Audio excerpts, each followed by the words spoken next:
देखतनी मीठी मीठी मुस्की तुम्हारा तारा, टुक टुक ऐसे काहे निहार तारा।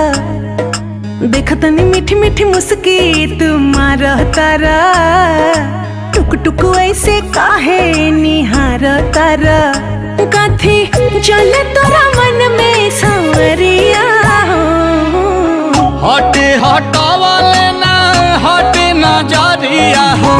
जनमा रे जान हो मधुन कलर सरिया, मन करे कहसली भरिया कवरिया हो। जनमा रे जान हो मधुन कलर सरिया।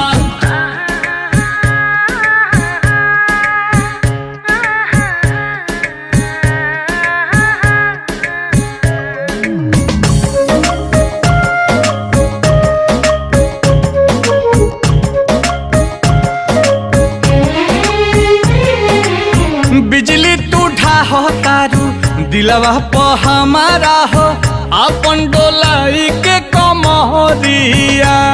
हवने ना तोहर लुटेरा, निरखेला कमर के घेरा।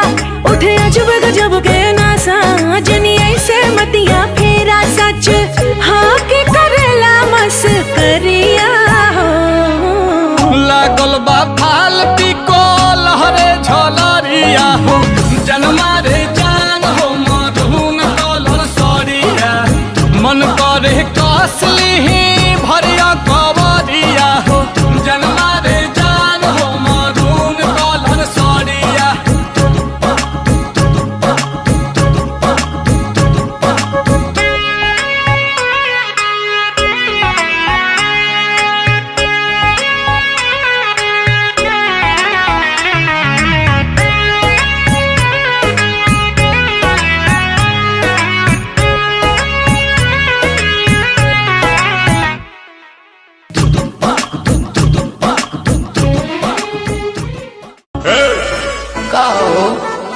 लागे मिजाज आज सही नहीं है, महलू माठाई तो दही नहीं है। पानी में चीनी जैसे घोले राजा जी, घोले राजा जी। पानी में चीनी जैसे घोले राजा जी, घोले राजा जी। कमरिया गोले गोले, कमरिया गोले गोले।